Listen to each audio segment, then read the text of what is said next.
Quisiera antes de empezar ir ante el Padre Celestial. Amado Padre que estás en los cielos, gracias te doy, Señor, por esta nueva oportunidad que me brinda, Señor, de traer tu palabra, pidiéndote, Señor, que tú seas quien me guíe, que me dé la sabiduría y el entendimiento para expresar las cosas de acuerdo a tu palabra y a tu voluntad. Te pido, Señor, que nos des la sabiduría a todos para poder salir de aquí edificados en esta mañana. Esto te lo pido en nombre de tu Hijo amado, nuestro Señor Jesucristo. A Él sea gloria y honra por los siglos de los siglos. Amén. Muchas veces escuchamos el término nueva normalidad.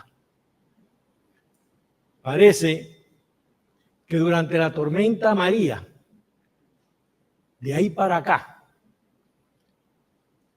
aquí en Puerto Rico hemos querido cambiar y en el mundo últimamente también a través de la humanidad, lo que es normal. Vino la pandemia, vino aquella cuarentena y entonces se adaptaron muchas cosas. Pero hay muchas personas que quieren seguir adaptando esas costumbres, nuevas formas de hacer las cosas. Por eso es que se llama una nueva normalidad. Y así que nosotros tenemos que pensar que vivimos en una vida que está más preocupada ya no tanto por el coronavirus aquí en Puerto Rico, sino por la falta de electricidad.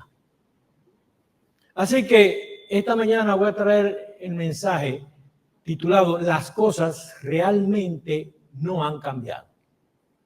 Porque a veces pensamos que las cosas son nuevas, que las nuevas invenciones son producto de personas súper inteligentes de esta época. Pero nosotros debemos aprender de la historia. Hay muchas personas que no les gusta la historia, pero debemos aprender de la historia. A mí me fascina ver o escuchar a personas que creen haber inventado algo nuevo, algo que nadie se le ocurrió, y que son los primeros en experimentar eso en particular. Eso me lleva a pensar en una cosa que a veces no pensamos.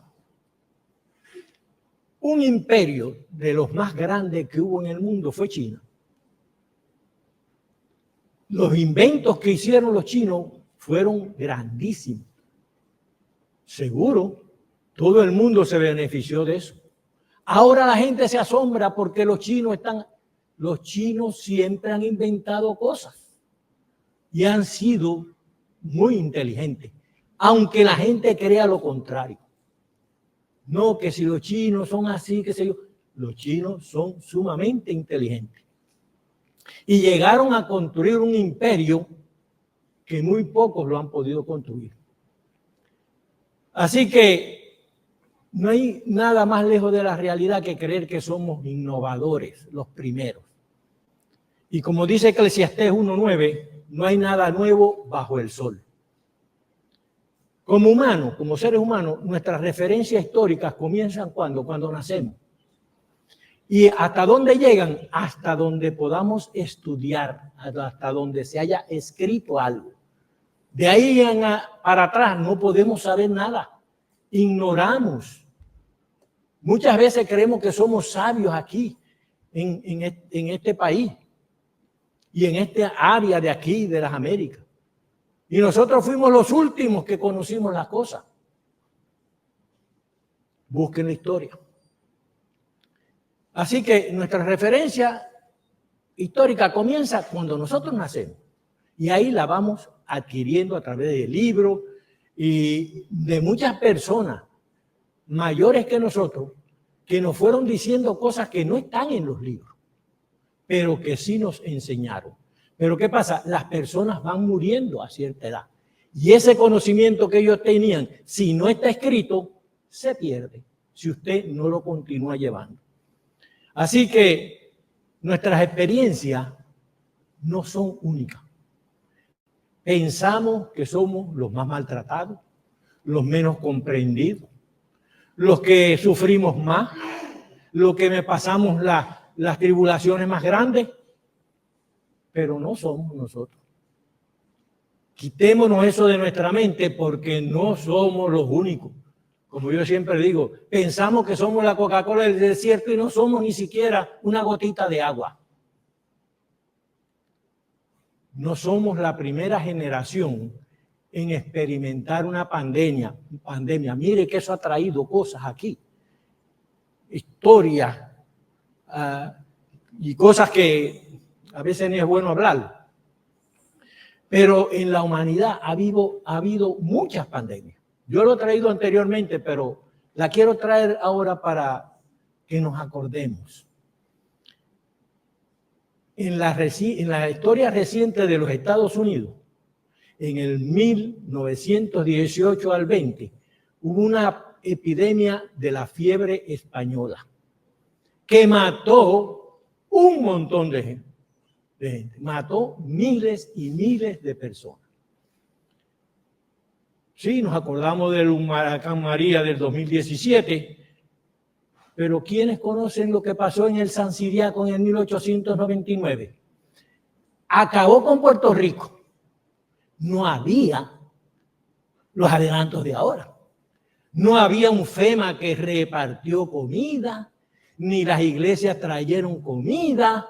En esa época, los que vivían aquí tuvieron que arreglársela como pudieron. Nosotros sufrimos más que ellos. Pensémoslo. San Ciprián, en 1932. Ya hubo en el 89, ya nosotros nos sentíamos, ¡ay, qué terrible! Me acuerdo yo, en el 89, aquel ciclón, mucha gente decían que María, mire, yo tuve que salir al otro día por la madrugada a trabajar. No había un poste eléctrico desde mi casa hasta el aeropuerto. Para llegar al aeropuerto yo tuve que meterme por las aceras de negocios y cosas, y gracias a Dios que yo tenía una pick-up, si no, no hubiera llegado. Y aquella vez el aeropuerto se destruyó completamente. No quedó nada, que hubo que hacerlo nuevo. Así que debemos de confiar en aquella gente que nos ha dado las cosas por escrito. Así que, en consonancia con el tema del 1.9 de Eclesiastés, ustedes saben que en la historia antigua, en la vida antigua, había muchos pueblos que tenían muchas cosas que son parecidas a las que tenemos ahora. Por ejemplo, ¿cuántos de ustedes saben que en el antiguo Egipto habían máquinas que funcionaban con moneda? Eso ahora es un boom. Eso desde la época de Egipto funcionaba. Habían dentistas, habían cirujanos, habían curanderos, había de todo. Además, algunos vivían y tenían agua corriente, agua fría y caliente. ¿Cuántas personas se acuerdan de aquel terrible proyecto de traer agua en el supertubo? ¿Cuántos kilómetros tiene Puerto Rico? 103.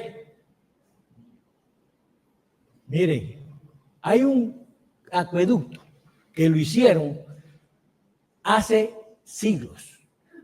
¿Usted sabe cuánto medía? 426 kilómetros de largo. Llegaba hasta Constantinopla. Y ese acueducto llevaba esos 400 y pico de kilómetros de agua sin una bomba. Eso eran ingenieros inteligentes que hicieron eso. Y aquí un tubito. Ese acueducto tenía 2.4 la distancia más larga que tiene Puerto Rico. Y lo hicieron en aquella época. No, que no había máquina, no había perforadora, y lo hicieron. O sea que eso no es nuevo, los acueductos no es nada nuevo. Los autos eléctricos, lo último ahora, eso es lo último de lo último. Ustedes saben desde cuándo empezaron a hacer carros eléctricos. El primero se hizo en 1844. En 1888 se hizo la primera batería duradera. En 1897, la mayoría de los taxis, el 38% que tenía Nueva York y que tenía Inglaterra, Londres, eran eléctricos. Cuando hayan leído de Da Vinci, ustedes habrán visto cuántas cosas él dibujó que después se han convertido en equipos, en helicópteros y todas esas cosas. En el 1910, yo voy a dejar de hablar de auto, pero tengo que decirle esto. Había un carro modelo D que recorría 340 kilómetros con la batería que tenía y corría 32 kilómetros por hora. Ahora, los carros más modernos no pasan de 380 a 400 millas la batería. Y han pasado más de un siglo. O sea, ¿es nuevo? No es nuevo.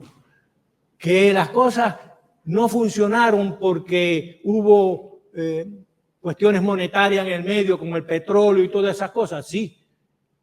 Pero ¿qué pasa cuando hay algo bueno y se quiere arreglar con algo más barato? ¿Qué ha pasado? No, la gente habla, las baterías hacen daño. ¿Qué es lo que ha destruido al mundo casi ahora con el calentamiento global? La gasolina y el petróleo. Eso fue un avance. Cuando hay una cosa buena no se debe arreglar porque lo dañan. Ahora, los pensamientos del hombre no son como los pensamientos de Dios. ¿Y qué pasa? Que el hombre trata de arreglar las cosas a su forma y manera.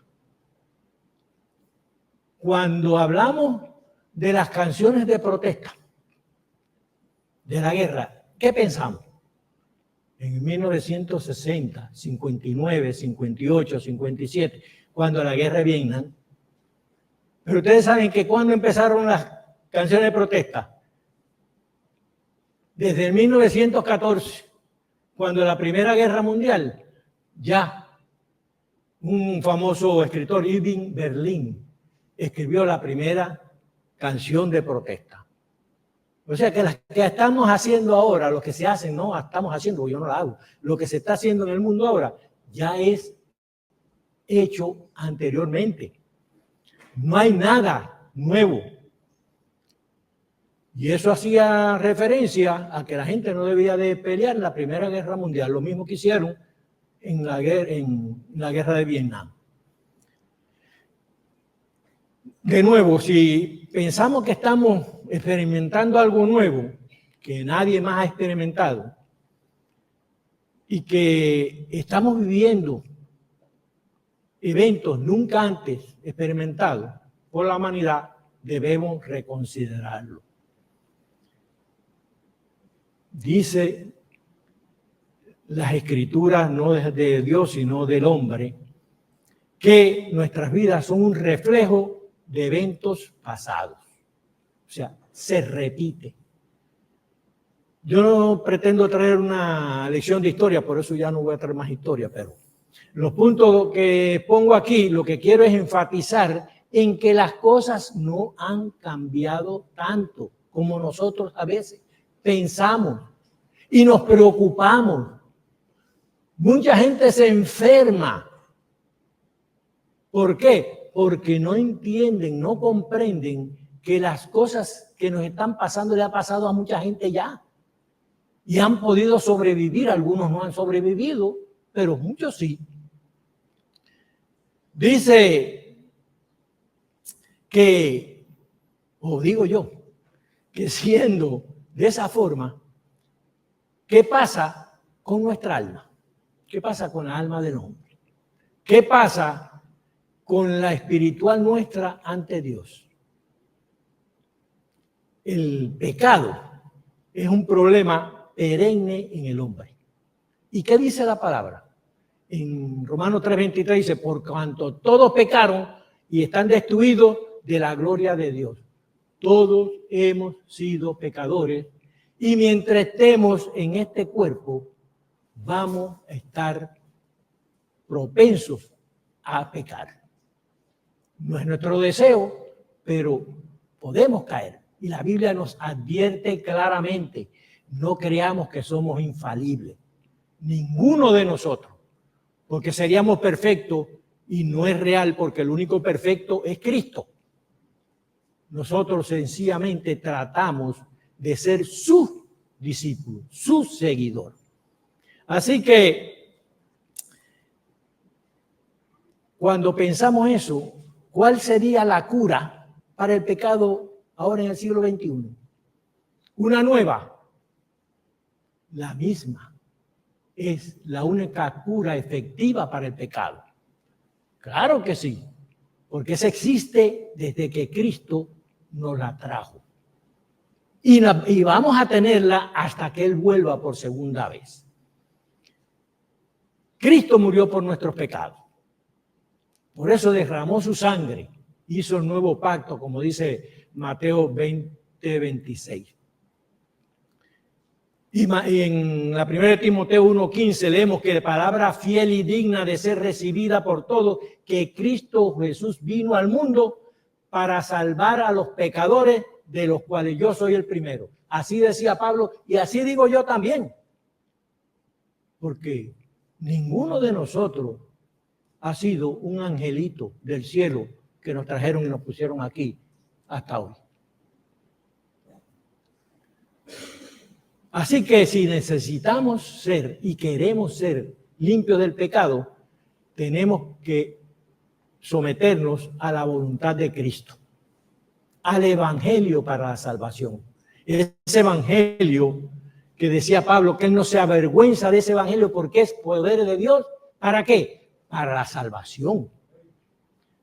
Lamentablemente, hoy en día oímos gente decir que necesitamos cambiar el mensaje porque vivimos en un tiempo de cambio.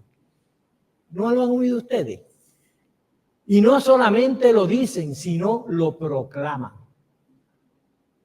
Yo le digo, yo no lo recomiendo, pero le digo, usted quiere darse cuenta los errores que predican, póngase a oír una predicación y coja la Biblia. No la oiga, coja la Biblia. Y cuando prediquen, lean lo que dice la Biblia sobre lo que están hablando. Y usted se va a dar cuenta de lo que yo le estoy diciendo. Hoy en día oímos decir que la gente tiene que cambiar, que es un tiempo de cambio. Lo único cierto es que la gente tiene que cambiar, pero no es un tiempo de cambio para la palabra de Dios. A veces oímos que la palabra de la cruz ya no tiene el mismo efecto que antes. La clase que teníamos hoy estábamos hablando de eso. Pero, ¿por qué? ¿Será que la gente ya no está en pecado? ¿No están pecando? Al contrario. Cada día la sociedad va evolucionando. Y como dije ahorita, no hay nada nuevo sobre el sol. Va evolucionando ¿para dónde? ¿Se acuerdan por qué hubo el gran diluvio? No fue porque la gente era buena, mansa y quería ver a Dios. Fue porque la depravación llegó a un punto que Dios se cansó. Y cuando Él habla de seguir el camino estrecho que pocos lo hallan, acuérdense cuántos se salvaron cuando el diluvio. Había millones de personas. ¿Cuántos se salvaron? Así que deberíamos cambiar el mensaje porque la gente no escucha el mensaje del evangelio. Dios no quiere eso. Y nosotros no lo podemos aceptar. La gente aquí sí quiere oír música, entretenimiento. Quieren venir a pasar un buen rato. Dios nos trae aquí para que oigamos lo que tenemos que oír.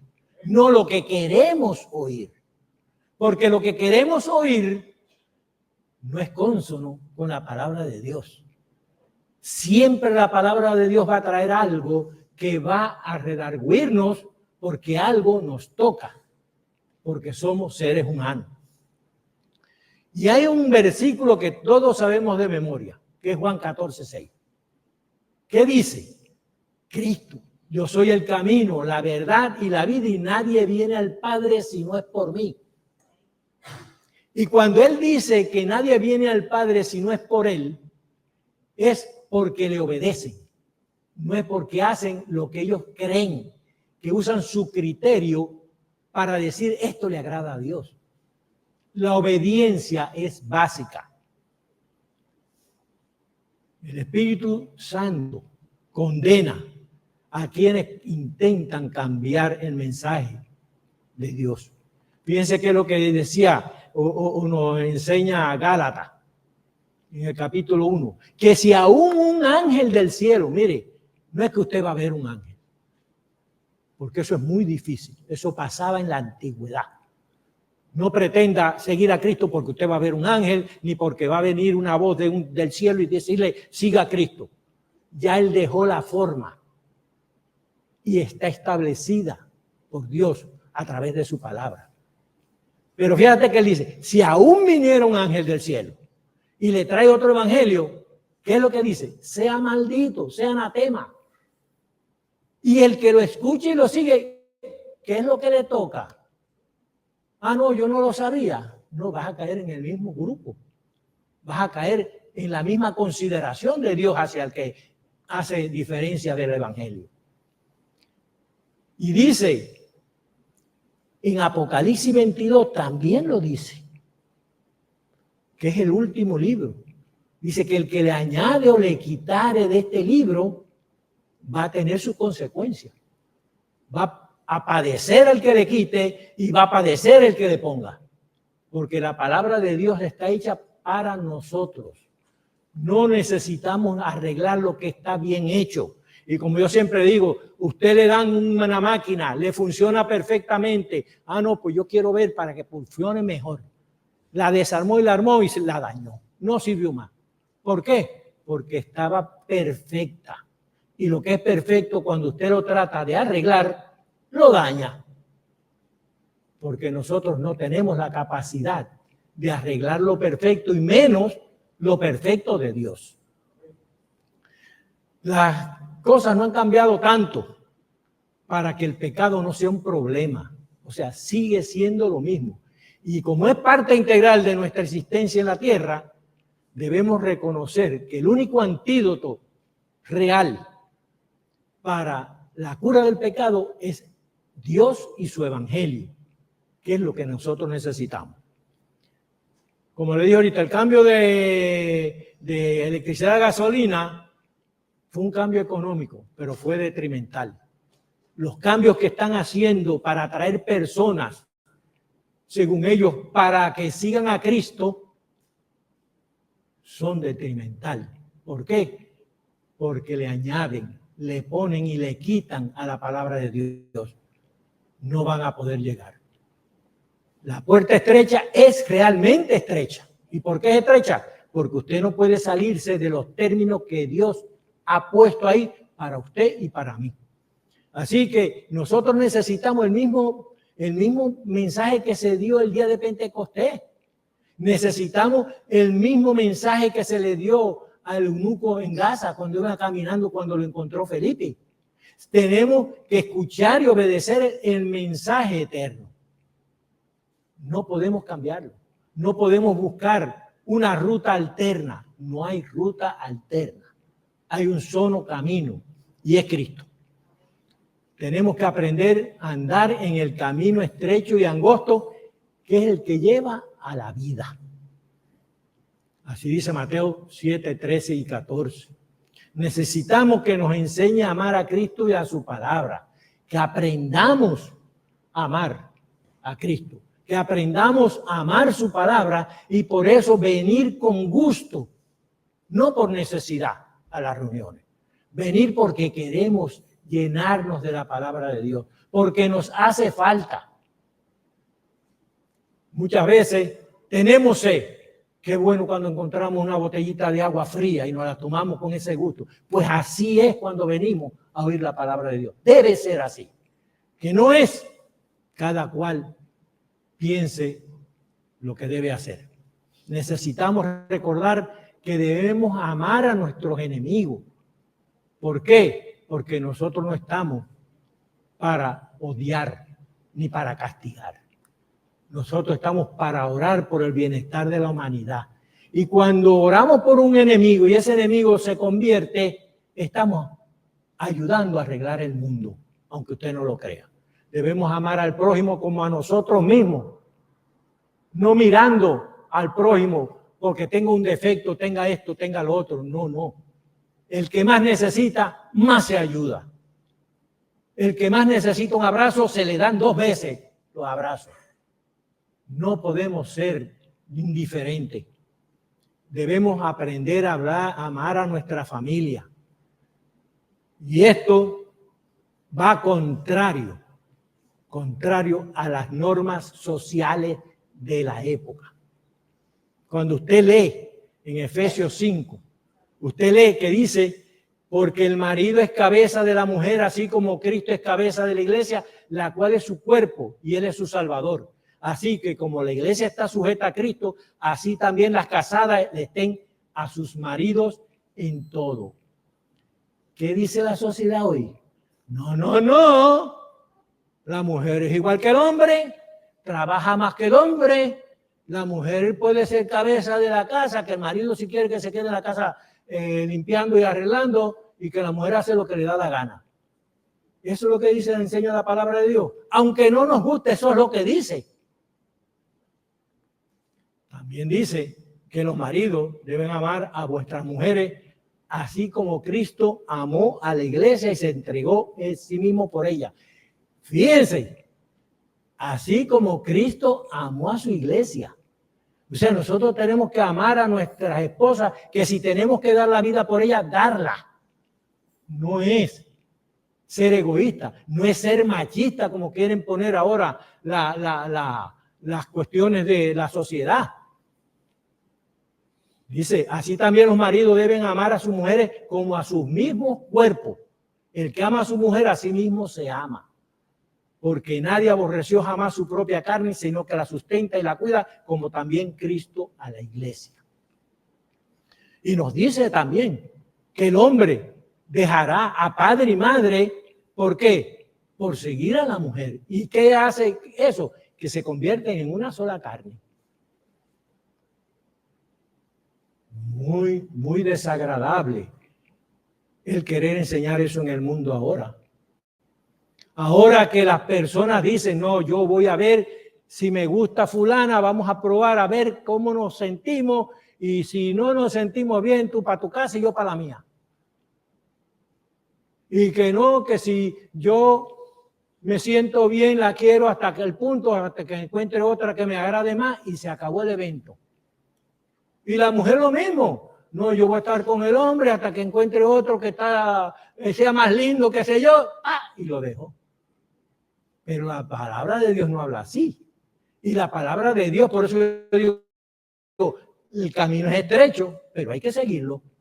No es seguir lo que tú quieras, no es seguirla según el criterio que tú pones, es seguirla de acuerdo a lo que la palabra enseña. Que a veces nosotros queremos usar nuestro criterio en vez de la palabra. Queremos usar nuestra mentalidad en vez de la de Cristo. Y como yo le dije al principio, lo vuelvo repitiendo, lo que está bien, usted lo quiere cambiar, lo dañó. Y si se dañó, no sirve. Y si no sirve la forma en que nosotros seguimos a Cristo, no pensemos que vamos a llevar a la vida eterna. Así que los hombres no han cambiado. La sociedad ha cambiado. Más moderna. Antes se hablaba, yo me acuerdo, mire, cuando yo era muchacho, todavía yo me acuerdo que mi papá tenía un carro y él nos daba un una pieza que era como una seta. Nosotros lo pegábamos al frente, ¡pram!, y le dábamos y él prendía el carro. Yo nací en el 41 y me acuerdo de eso, o sea que yo tenía que haber tenido 6 o 7 años. De ahí para acá, con los años eso fue que empezó a los carros prender por botón. Y era por un botón, no era por llave, así como ahora. Pero ¿qué es lo que quiero decir? Que nosotros no hemos cambiado. No hemos cambiado. ¿Cómo prenden las plantas eléctricas ahora pequeñas? Con el yoyo. ¿Y qué es eso? Lo mismo que se usaba para el motor antiguo. Lo único que es un motor más pequeño. Ah, no, yo tengo una que prende con un botón. Pero cuando se le daña la batería, ¿qué tú tienes que hacer? Gracias a Dios que tiene el yoyo, si no, no la puedes prender. Es lo mismo, hermano. Las cosas están ahí. Tenemos que aprender a vivir de acuerdo a la palabra de Dios, que está desde el principio y está ahora y estará hasta el fin de nuestros días. Cuando leemos Hebreos 11, ahí se nos enseña cuánto trabajo pasaron los hermanos en aquella época.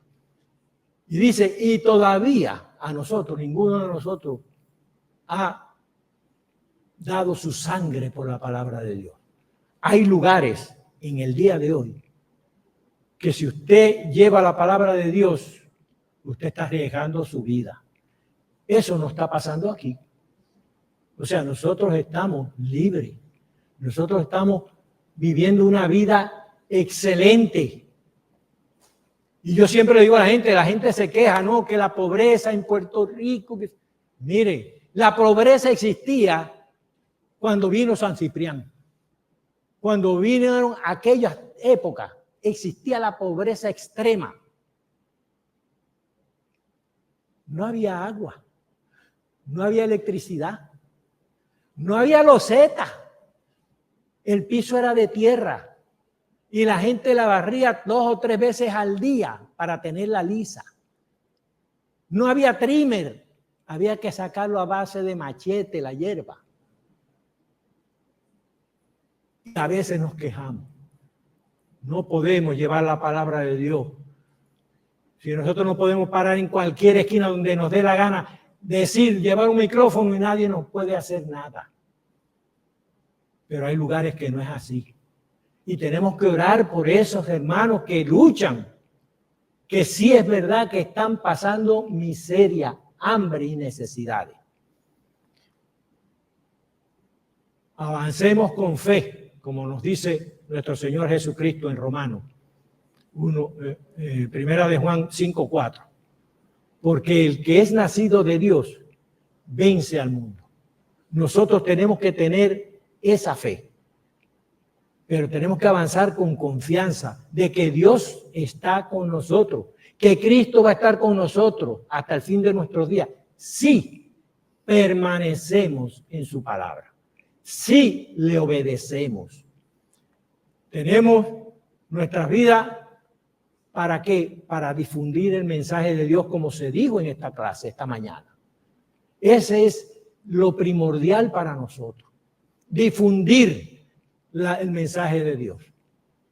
Nosotros no cambiamos a las personas. No tenemos el poder. Nosotros podemos traer una persona y comprometerla y esa persona por compromiso venir y satisfacernos a nosotros. Pero eso no es lo que quiere Dios. Dios quiere que la persona oiga su palabra, la entienda, la ponga en su corazón y la obedezca.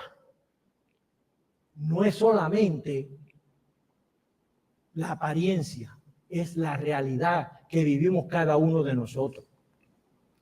Así que, para terminar, quiero leer Romanos 12:1. Dice, por tanto os ruego, hermanos, por la misericordia de Dios, que presentéis vuestros cuerpos en sacrificio vivo, santo, agradable a Dios, que es nuestro culto racional. Cada uno de nosotros debe hacer parte de ese versículo, porque nadie lo puede hacer por nosotros. Nuestro culto racional, ofrecer nuestros cuerpos en sacrificio vivo, ¿qué quiere decir? Que obedezcamos la palabra de Dios, eso es todo. que obedezcamos la palabra de Dios, que no inventemos, que no usamos nuestro criterio porque así yo lo puedo hacer mejor o asado lo puedo hacer de otra forma que me guste más. No, no, hacer lo que Dios nos pide que hagamos. Ese es el sacrificio vivo y racional. Y dice, y no os conforméis a este mundo. Y es una parte bien clara y es verdad que es necesaria. El mundo tiene muchos atractivos para los que están fuera y para los que están en la iglesia. Y ahí dice que no nos conformemos a ese mundo. No intentemos traer cosas de ese mundo a la iglesia para agradar a la persona y que venga más gente. No, no. Dios no dice que hagamos eso. Dios no nos dice que traigamos algo para atraer a la gente por algo que hagamos nosotros. Lo que está diciendo Él es, lleva mi palabra y el que crea, que se acerque a mí. De lo contrario, no funciona. Estamos haciendo un carro defectuoso y Dios quiere que el carro que Él cree sea perfecto. Y cuando digo perfecto no es que no falle, sino que siga las instrucciones que Él da. Para cuando falle, usted sigue las instrucciones y Él va a caminar de acuerdo a la palabra de Dios. Y eso me acuerda de para terminar ya, una cosa que leí de un hombre que era un ingeniero, un viejito así. Lo llamaron para arreglar una máquina. Y el viejito fue. Cuando fue, cogió un destornillador, y arregló un tornillo, la máquina echó a andar. Y él cobró, creo que fueron 20,000 pesos en esa época. Pero por hacerle un tornillito eso, ¿usted cobró eso? No, yo no cobro por el tornillito, eso lo hace cualquiera. Yo cobro porque yo sé lo que le pasaba a esa máquina. Y eso es lo que Dios hace con cada uno de nosotros. Él sabe cuál es el defecto que tenemos cada uno de nosotros. Porque nosotros no somos ninguno sin defecto, todos tenemos defectos. Y Él nos da la forma de ajustar ese tornillito para que podamos venir a Él en confianza y sin problema. Si no te has acercado a Cristo, este es el momento de hacerlo. No espere. Hay mucha gente que lo han hecho ya. Lo hizo el eunuco, lo hicieron aquellos el día de Pentecostés. Podemos